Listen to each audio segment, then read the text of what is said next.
Shlomi Efrati, currently at Leuven, involved in an ERC project on Targumim, and that is also the topic of the paper and I recommend in that rectifying of this error, textual sensitivity in late medieval Targum manuscripts. Please. Thank you very much, Professor Hayden. Thank you very much for the organizers and for all of you for being here. And without further ado, let me delve into a bit more about what I'm doing here in Leuven in the project Textual, which is dedicated. Sorry, this is an older version of the presentation. This many things that I wouldn't have time to speak about. Textual offers a new approach to the evolution of text based on the manuscripts of the Targums. Now, I will not say nothing about the new approach and the evolution it has to digital humanities. That's not back in my slide. I will speak about manuscripts, you all know what these are, and Targums. What are Targums? Well, the word itself is Aramaic, basically meaning interpretation, but then more concretely translation. Here it is used to refer to a collection of Jewish Aramaic translations of the Bible. Well, sort of translations. Two interesting things about these Targums. First of all, they accompany but not replace the Hebrew text. In practice, this means that, let's say, a common Targum manuscript will look something kind of like, as I said, this is an older version. In this context, that would mean that Targums will be in constant contact with the source text, not only once when they were translated, but throughout their transmission. Second, Targums interpret, paraphrase, and expand the Hebrew text. They're not only literal translations, which mean that there is constant tension with the source text. As I said, this is a collection of quite different compositions from various times and various places. So just to give a very quick overview, earliest Jewish Aramaic translations are found in Leuven, extremely fragmentary, not textually related to the Targum that we have, but perhaps representing a similar literary phenomena. The earliest Targum that we have are probably the so-called Onkelos and Jonathan for the Pentateuch and prophets respectively, and they're also the most common Targums. Another group is the so-called Palestinian Targums in the Palestinian Aramaic dialect, perhaps from around the middle of the first millennium CE. Targums for the writings and the third Targum for the Pentateuch probably emerged later, from the end of the first millennium, perhaps in the early Middle Ages. Manuscripts of Targum are much later, and I will say a bit more about that. Important for us is that almost all manuscripts of Targum are preserved from time when Aramaic is no longer spoken or used. So translations into Aramaic are transmitted in a non-Aramaic context. And again, that might be important, for example, that we will see. My project in Textual, but also the example that I will present today, focus on Onkelos, the Targum for the Pentateuch, and its manuscripts, and more specifically about the transmission of Onkelos in Europe. As I said, Onkelos is a, let's call it, standard Targum of the Pentateuch, and in Europe it is usually almost the only Targum that was known. And it is attested in hundreds of manuscripts, mainly from the 13th up to the 15th century. And these manuscripts, as a whole, present an extremely stable text. Was, however, in, let's say, according to a common scholarly convention, this text, let's call it a European text or the European tradition, is a bad text. This is not common scholarly term, but nevertheless, I think it represents the general attitude towards the European tradition. And now, bad in what sense? It is thought to preserve many secondary readings, either simple errors or intentional interventions, and it certainly presents multiple variants. So it seems to be within this stable framework, it is not stable or perhaps careless. And in my presentation today, I will see several examples of these secondarity and this variety within the text, but I would like to question their evaluation. Do these readings are really bad, or all this is, of course, in comparison to the Eastern not of course. But all this later evaluation is in comparison to the Eastern or Babylonian tradition of onkelos, of which I will say nothing today. So let's delve into the examples. My first example is from Genesis, from the verse describing the death or not of Enoch. The Hebrew text said that Enoch Eneno ki lakach oto Elohim. Enoch was no more because God took him, which is somewhat ambiguous. Onkelos is literal but more explicit. Enoch is no more because the Lord put him to death. So where the Masoretic text is ambiguous, what took him means in this context, onkelos is leaves no place to doubt. Still, this is a less reasonable interpretation or rendering of the Hebrew text. However, quite a lot of European manuscripts of onkelos preserve another reading, saying that Enoch exists because the Lord did not put him to death, which could be taken as, let's say, another interpretation.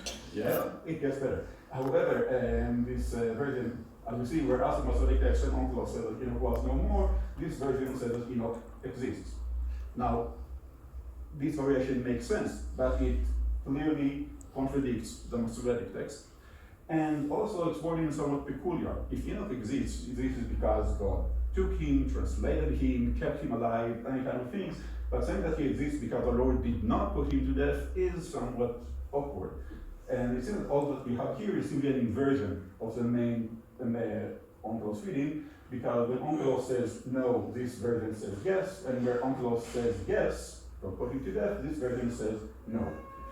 So far, so good. We saw two versions and where they differ, but quite a few European manuscripts preserve a second variant to onkelos, which says that Enoch was no more because the Lord did not put him to death. Yeah, okay, you're laughing. Why are you laughing? Because it's obviously a self-contradictory reading, and it is obviously a conflation of the two previous readings, the main onkelos and the first variant. However, let's take a closer look of these self-contradictory readings. It appears to be obviously erroneous, but it is also very common. It is assessed in 28 out of 124 European witnesses in my common database. That's not all of the witnesses, only those isolated. And this brings us to about 23%, almost a quarter of the textual tradition, European textual tradition. And moreover, there are corrections to match this variant. So it appears that at least some scribes or users preferred this reading, and this data alone already makes me wonder whether this is really an error, or rather, whether this was conceived as an error by medical scholars. This impression is strengthened when I find explicit comments to support that refer this reading. That, for instance, in a manuscript that today preserved in Princeton, we find in the main text the second variant, Enoch is no more because the Lord did not put him to death. And in the margin, a comment, this is the correct version. Now, curious thing about this manuscript, we actually happen to know who wrote this also. There's a certain Shmuel ben Moshe from Train, from Bavaria, of the 6th century person of whom I know nothing, except that he commented on this manuscript. On the second explicit comment, I will have to skip due to lack of time. And in addition to these explicit, this is explicit comments show us that, I would say, that variant 2 is not only passively preserved, but actively preferred. So I know that some people thought this is a correct reading, but what sense did they make out of it? So I can make guesses, but luckily enough, there are also several reinterpretations of this reading that allow me to see actually how it was this read. That's, for instance, in manuscript today in the Vatican, which read that Enoch is no more because the Lord took him and did not put him to death. So being no more doesn't mean he's dead, simply means he's somewhere else. And even more explicit in a manuscript in Florence, which reads that Enoch was not found among humans because the Lord did not put him to death. So again, this is explicitly clear. Being no more means being no more in the earthly realm. He is somewhere else, perhaps in heaven, where God did not kill him. So we'll do that. So to sum up this example, and we've seen that it is obviously self-contradictory and appears to be erroneous, but nevertheless very common. It is preferred in various ways, and it's being reinterpreted in some manuscripts. And these reinterpretations, or if you like rewriting, are important for several reasons. They show me consciousness that people not only preserve what they find, but actively try to make sense of it. They tell me how this version was understood. And lastly, they tell something about the status of the text and the stance of people towards this text. On the one hand, so they preserve it with all its difficulties, but also try to make sense of it, even in the form of intervening in it. So it's a sacred text, but it is still open to some extent. And we'll get back to this in the end of my discussion. Second example is from Exodus 15, the Song of the Sea, and it concerns a very short phrase in the Hebrew, Tehomot Yechosiumu. The depth covered them. This is in verse 5. Onklos renders literally, the depth covered them. We'll focus on verse 5, but before, in order to understand what's happening here, it's important to note that in proximity to this verse, in verse 10, we found almost the same example, almost the same phrase, Hisam Yam, covered them the sea, which again, Onklos renders literally, covered them the sea.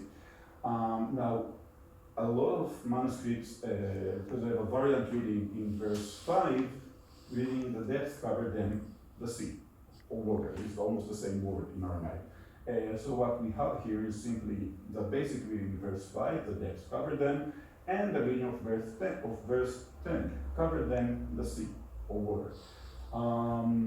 So again, this variant appears to be clearly a conflation of two verses, which are in proximity and contain almost the same clause. But it deviates from the Masoretic text. The last word, yama, sea or water, has no equivalent in Hebrew. It's redundant. Sea and water, sea and depth in this sense mean the same, and it's not too logical. Depth covered than the sea doesn't make very good sense. All in all, this appears to be a clear error. But this error is, again, attested in 47 out of 162 European witnesses in my current database. That is about 30%, almost a third of the textual tradition. Also, there are corrections to match this variant, additions of yama or maya in the margins. And as before, all this seems to put a question mark over the decision that this is obviously an error. And I should add here that this reading is, I would say, uneasy, but it's not impossible. It can be rendered as the depth covered them with the sea or by water. A bit of a stretch, but still can be made sense of. And last but not least, this version influenced a version of the Targum that was included in liturgy. And I have a very long section about liturgical Targum, which I won't get into because I don't have time. What is important for me in this context, in the issue of liturgical Targum, is that this reading was not only, let's say, kept in books for study or to show, but was actually active. It was read yearly in certain festivals, in certain communities in synagogue. So people preferred it, preserved it, even though it is, at the very least, problematic. Certainly for going very quickly through the non-revised version of my presentation. That's exactly what I was afraid for. Concluding this example, we have here a reading which clearly deviates from the Masoretic text, from the Hebrew. Nevertheless, it is very common, it is preferred in quite a few manuscripts, and it is accepted in liturgy. And all this again raises the question, to what extent can we call it an error? I mean, we can call it an error, but to what extent was it conceived as an error, secondary readings, by its medical readers? Now, I don't have conclusion, but I do have some that's why concluding thoughts for sensitivities to carry from these two examples, and these are two examples out of many. They're not unique, but perhaps clearer. First of all, we learned something about textual sensitivity in the Middle Ages. We see that people with scribes or users intervene in the text and try to correct it. So they're aware to, let's say, problems in the text. They do try to align to some, according to some standards, but not always according to what we would consider the right standard. We learned something, or then to question what is considered a right targum. First of all, not necessarily the one that agrees with the source text. We see that even though the Aramaic is constantly adjusting to the Hebrew, the right targum is sometimes that which deviates from the Hebrew, perhaps because it has an exegetical or ideological or even stylistic value for its readers. This leads to the question also, what is considered an error? Again, not always that it is inherently wrong. We saw clearly self-contradictory reading which is preserved and preferred. So perhaps it would be better to say that an error that it is culturally unacceptable, which of course can also lead to the rejection of a correct reading, which for some reason does not apply to in that specific place, time, and community. In other words, error are let's say, culturally contingent. This is not to say that we should not accept these secondary readings as correct, but it certainly said that we shouldn't look down upon medieval scribes and saying they're unable to judge the text. They are able, they simply might have different considerations and standards than we use. A note about the attitude towards the text and its preservation is so that sometimes the way to preserve a text and to prefer it is to intervene. So innovations and secondary readings are in some sense a way to preserve the text, as we saw with the reading of Enoch is no more or Enoch is not found among humans. So again, it does mean that I would accept these readings in a critical edition of any kind as the right text, but I still think they need to be presented, they need to be addressed as a way to tell us something about how texts were understood and were seen. And this leads to my last point, the importance of errors. So we all know, all of us dealing with textual criticism, errors are very important to establish a stemma, but errors are, and thus go back to our reading of text, but errors are also important in themselves because they show us the open the text. They show us how people react to it, how people deal with it.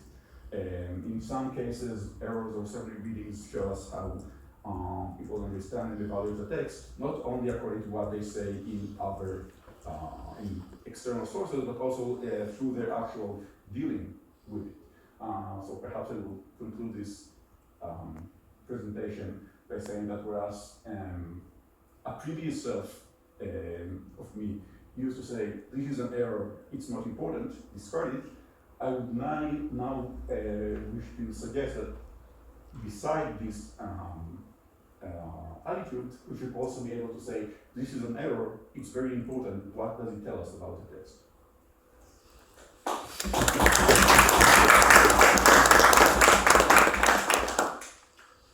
take it you changed your mind while you studied in Leuven, so you learned something here. Floor is open. Please.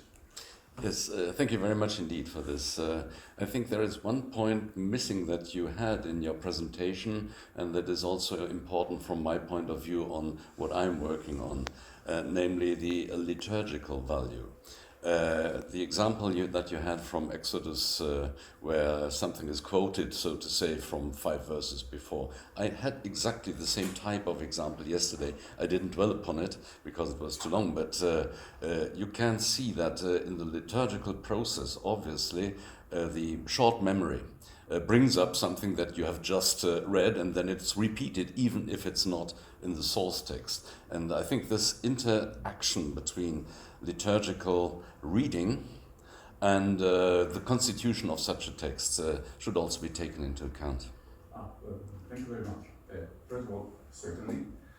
Second, the relationship between Targum and liturgy goes back to, let's say, the time of its inception, sometime in the first centuries CE, and it's very complicated. Unfortunately, I didn't have it's on a matter for a presentation in itself, if not a whole course.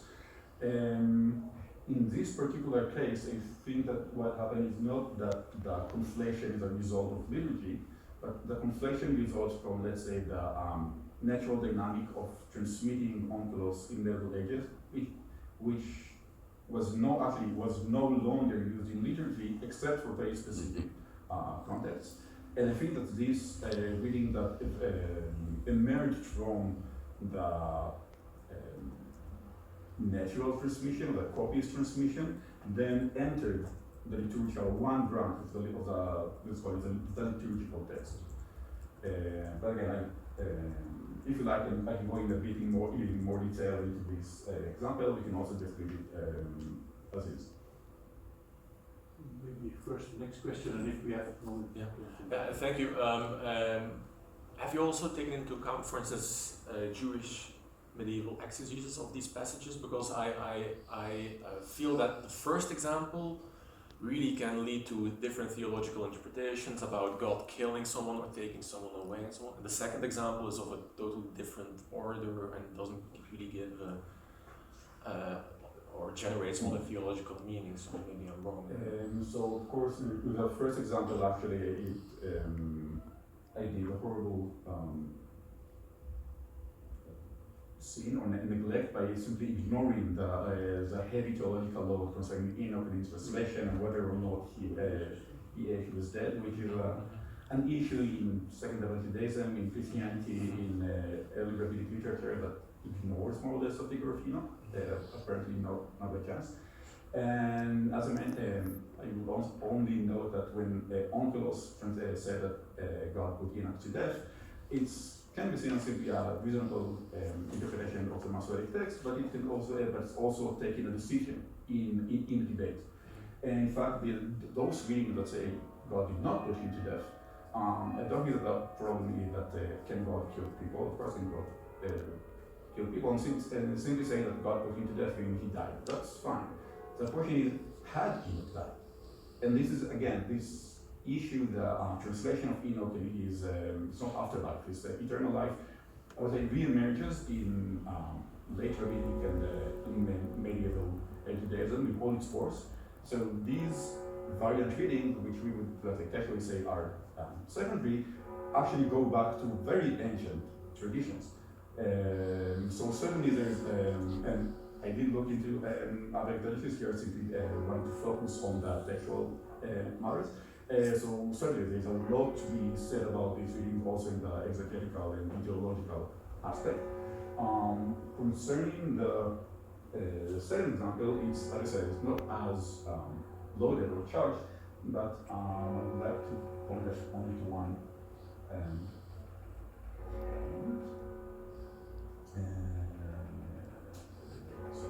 Yes, there it is.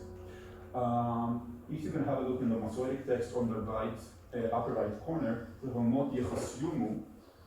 This is the form of the verb. Yechasyumu is strange. Let's say the normal verb will be Yechasum. So this is a strange form because it's a poetic form. Again, it's a song of the sea. But the last letter, this letter is strange, and there's a list of a chain of commentary about the special meaning of this form. None of them is grammatical. I mean, they're just taking this strange form and apply to it all kinds of interpretations. One of them, one interpretation, cuts this word in two and reads as Yechas Yam, the sea in color, which is exactly what we find in the variant reading. Okay, the Homot Yechas Yam, and the depths covered in the sea.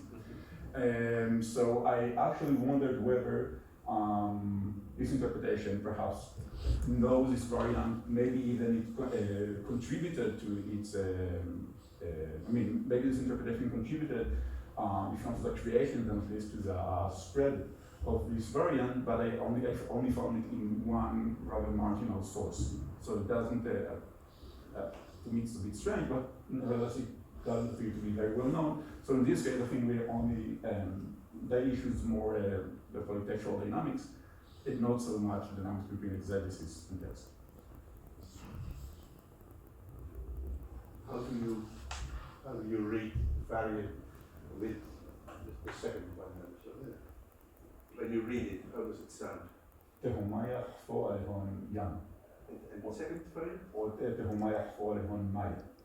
So is that not possible that either it's a gloss that explains the depths and that then crept into the text, or second, that in liturgical use, because this is in liturgy use, liturgy say, that they on purpose make it sound rhythmic. First word and your last word ends the same way. To evaluate the rhythmic, we need to look on the whole context. Yeah, I mean, it's only a half, it's part of the verse. less than half a verse. Part of the verse. And I would only say that I find it unlikely that the Targum in general does not strive too strongly to preserve the poetic structure of the Hebrew, at least not in Exodus 15, and also the liturgical texts, which are quite different in Onkelos, are not, I mean, they do a lot of things, preserving or reintroducing poetic structure is not one of them, quite the contrary. And as a gloss, it's always a possibility. In this case, since we have actually certainly the same clause in a similar verse, and since I would say, Jos, that comes back to your comment, there are, I found more and more variants that apparently arise from the inverse of one verse upon another. Not always in proximity. It would be also two similar verses, one in Leviticus, one in Deuteronomy, and they are being conflated. Clearly one, 15:5, 15:10. Yeah, in this case, they're very close, so it's very easy to. I think the more simpler explanation that we have here at confession. The variant between Yama and Maya, seeing whether it's either phonetic or graphic, but it's a secondary variant within this. I think it doesn't make much of a difference. I would just note to follow this before last comment about conflation of verses. It does say something about how Onkelos was known and was remembered. Because on the one hand, it was no longer, let's say, annually or weekly read in manuscript, in liturgy, as it apparently used to be. But apparently people still read it in some circles. Some people still read it weekly in a private sphere. And these kind of mistakes, these kind of conflations, are actually an important proof that it was still known by heart. So even if it's only copied, the copies know it by heart and sometimes make these mistakes because they remember the text that they read at the read. It's time to conclude here. Thank you very much.